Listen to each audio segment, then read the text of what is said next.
As we start the first Sunday in Lent, traditionally we tell this story. Jesus, just like all the rest of us, was tempted. And so let's hear his story in the wilderness being tempted. Then Jesus was led by the Holy Spirit into the wilderness to be tempted by the devil. He fasted 40 days and 40 nights. In the Bible, that just means a long, long time. And afterwards, he was famished. The tempter came and said to him, "If you are the Son of God, command that these stones become loaves of bread." But he answered, "It is written, one does not live by bread alone, but by every word that comes from the mouth of God."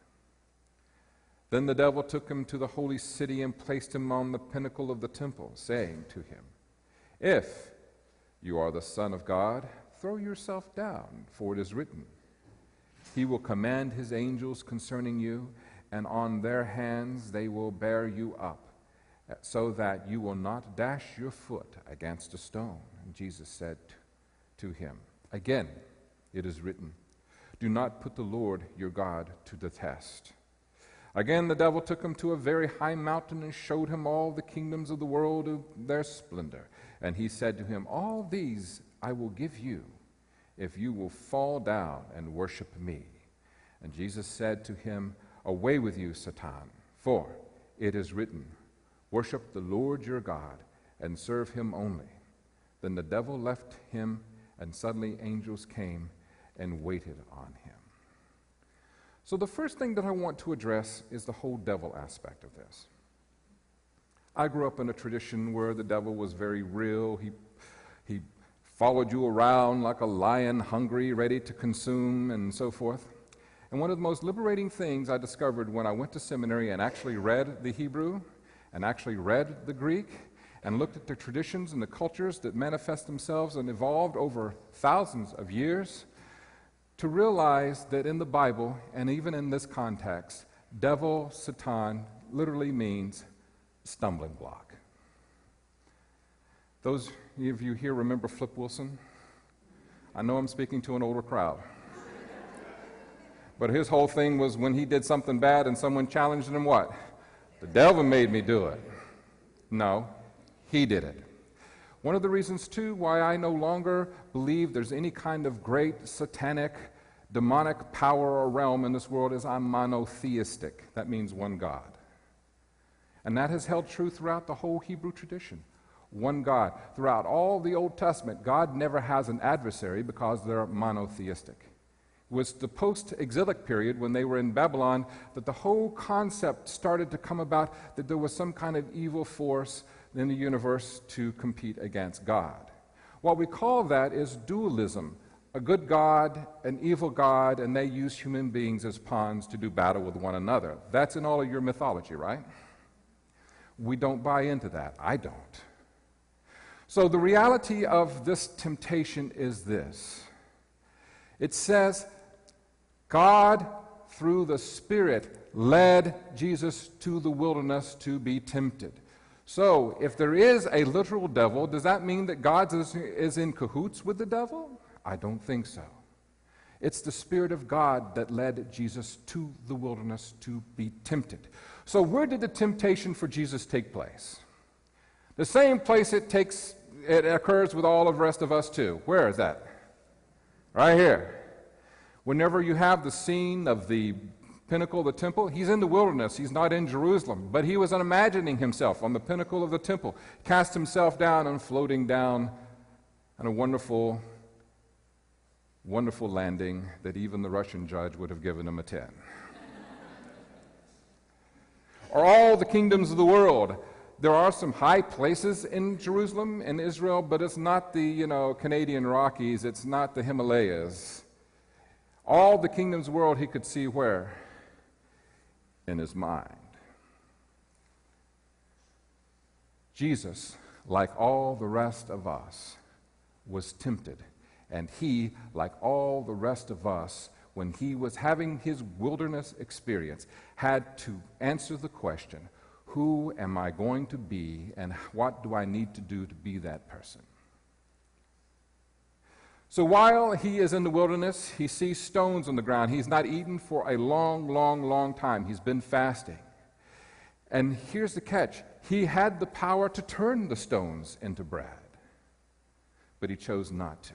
He has the power, I guess, to float and defy gravity. He walked on water, and so did Peter for a few seconds.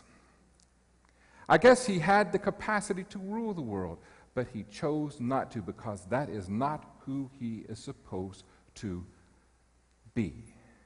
And that's what the wilderness experience is there to do for all of us, is to help us to clarify who we need to be. And when I look at this particular passage, I see three kinds of temptations: expediency, sensationalism, and ego. The first one, expediency. I would imagine if Jesus were alive today, he had his hot pocket. He says, I am so hungry, I want to pop it in express heat and have my hot pocket now. But he didn't have it back then. He was hungry and he wanted to just do something quickly. And also think about what kind of reputation he would have if he could become the first fast food in the first century. If you're hungry, come on, bring your rock and I'll turn it into bread and you're good. Expediency. And I know that as far as a temptation goes for us in our culture, this is a huge one. I want what I want when I want it. Am I right? That expediency is also that which fuels addiction. I feel terribly. I want to medicate. I'm going to medicate now. Oh, but it could destroy your life. It could destroy your family. It could destroy your career. It could destroy everything. That's right now, I hurt. I want to mend the hurt right now. So we will do whatever it is that we need to do expediently to medicate the pain, only to when we sober up, we still have the pain and our life is a shambles, you see. Expediency. I want to win the lotto so I can be the person I always dreamt of being. If I just could win the lotto, or if I could just get that lucky break that I know is out there somewhere, then I could do and be all the things I want to be. And what happens with that is that while we're waiting on the big break or the money to come in, we're not living the life that we're supposed to what? Be living. Sensationalism. That's big in our culture right now, right? Reality TV. Those who behave the worst and the most outlandishly are the ones who get the big checks. Am I right? You can't have a show about a father and son building motorcycles together. You have to have a show about a father and son who fight and who throw things and knock out walls and windows and crash indoors. That's what kind of show we want to have. Sensationalism. You know what? If I had $1 million, I would give all kinds of big gifts to all the causes that I love. You see, just think how good I would look if I were doing that. If I could just pull off some really, really big event, and have everybody say, oh my gosh, look what he was able to pull off. Wouldn't I really be cool then, and everybody would like me, and I could then really do something in this world. You see the problem?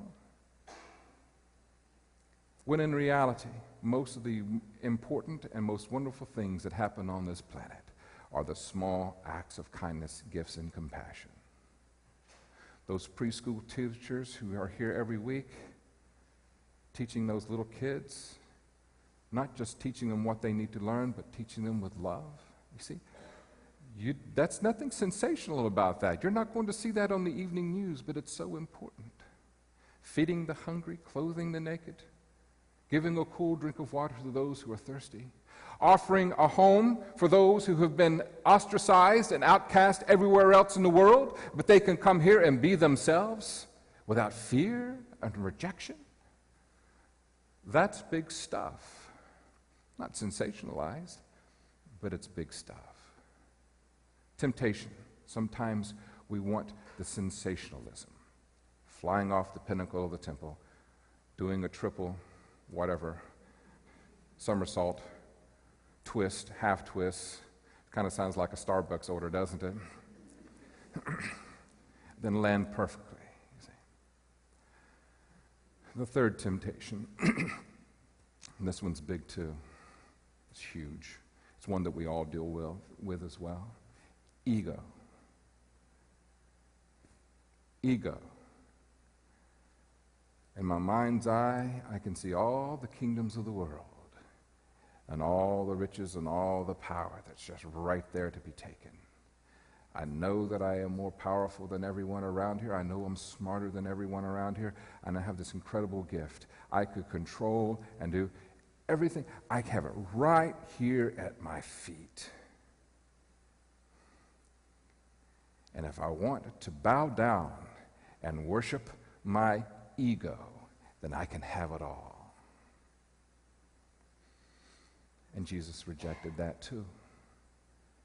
He had to decide what kind of Messiah he was going to be. Was he going to be another King David, where he would take a kingdom and rule the world with force, and might, and taxes, and outwitting his enemies, and campaigns and wars? Or was he going to be the suffering servant who would show people ultimately what God's love is? How did Jesus battle these temptations? Well, he quoted the Bible. But I want to let you know now, knowing the Bible is a good thing. I want you to read it. I want you to know it. But quoting Scripture is not like hocus pocus Harry Potter.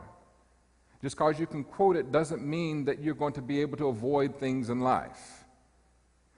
But for me, what it indicates is that because of Jesus' spiritual disciplines that started when he was young, because he knew, he reflected, he thought, he prayed, because he had all of that discipline day 1, 2, 3, and 4, and 5, it then prepared him for that moment when he was tempted. The passage says that after it was all said and done, the tempter left him alone, his imagination, and waited for another day. The other day was when Peter told him he was the Son of the living God. And Jesus says, well, that is true, Peter. And flesh and blood did not tell you this, but rather the Spirit of God is the one who informed you this. And the Son of humanity must be crucified and then resurrected on the third day. And Peter got in his face and wagged his fingers. That will not happen. You will not do that. And Jesus must have obviously been tempted at that moment to allow the love and the passion his friends had for him to change his destiny. And he said to Peter, "Get behind me, Satan." Yeah, Peter wasn't the devil with the horns and a tail. He became a stumbling block for what Jesus was doing.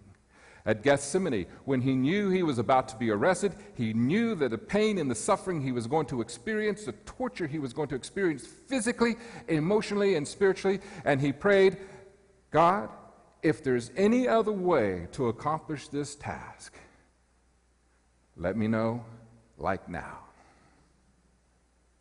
And all he heard was the same things we hear often when we're facing something we don't want to face. God, give me a sign. God, hello, God. And what do we find and experience? The same thing that Jesus did in that moment. Silence. Then Jesus said, your will, not mine. You see, throughout his earthly ministry, Jesus struggled with the temptation to either worship ego or to worship God, to be a person who could do spectacular things and bring expediency to his own life and the lives of those around him. But in each particular case that we see, he was able to use his spirituality to know who he was and to fulfill his destiny. So the same holds true for us. The same holds true for us. We fight these temptations as well. And whenever we have a wilderness experience, and the opportunity is right there, most of us do what? Turn and run the other way, right? Sometimes we're thrust into them, and we don't know we're in the wilderness until we're already deep there and we don't recognize anything around us. But the wilderness experiences provide a purpose. You see, There's a reason why you're going through what you're going through, or you've been through what you've been through. There's a reason why. It's God's way of helping you to filter through all the noise in your life and to discover what is most important, and for you to determine who you're going to be rather than what you're going to have. Does that make sense? The wilderness experiences are there for us. They serve a purpose. Do we like them? No. They're usually painful. They're usually confusing. But after you've been through 3 or 4 of them, 5 or 6, then you start realizing, okay, I don't want to do this, but yeah, something good always comes out of the other end. All right, here I am. I'm showing up.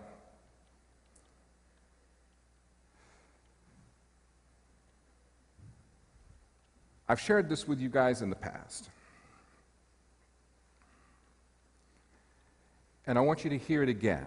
Some of you will be hearing it for the first time. Most of us live our lives with have, do, and be. If I had $1 million, I could do these things and be the person I always wanted to be. But in reality, the healthy formula is this: be, do, and have. If I know who I'm going to be, and I can see clearly what I need to do to be that person, the have takes care of itself.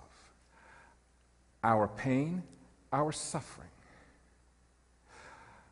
our confusion, our feeling isolated, our being ostracized, our being rejected, all of these things are part of the journey to determine who we're going to be. You see, we want expediency. We want to bypass all of that hard stuff so that we can just be the shining star in God's heavens. But it doesn't work that way with the Spirit. It didn't work that way for Jesus, and he did pretty well with it. It doesn't work for us either. We have to go through these experiences. I saw an interview with a fellow. I didn't watch the Oscars this year, but there was a short documentary on a woman who survived the Holocaust, and she lived to be 106 years old. And there's a documentary on her life. She lost her son in the Holocaust. They killed him. He was just a little boy. But she could play classical piano. She was a professional pianist. And that's what saved her life, is because the Nazis and the SS used her to play the classic music for all the guards and the officers. So that's how she got through it. She said this, and I could not believe my ears when I heard it. And this is probably why she lived to be 106 years old. She says, "I do not regret the Holocaust.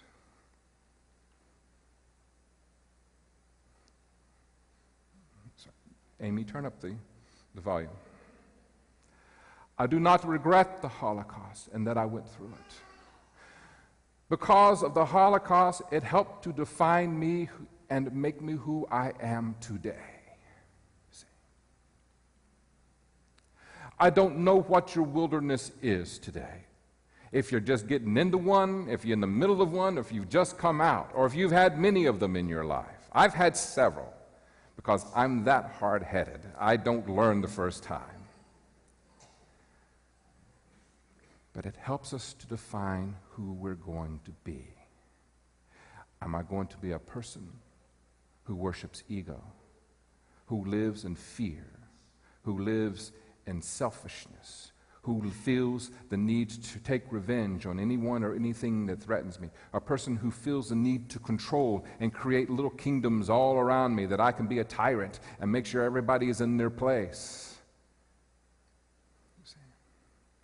Am I going to just continue to live in an addictive lifestyle where immediately I want something right now? I don't know what it is. I don't care what the consequences. I just want it right now. Who am I going to be?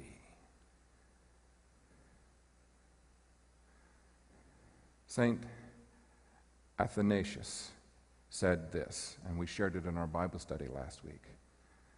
God became like us through Jesus, so we could become like God.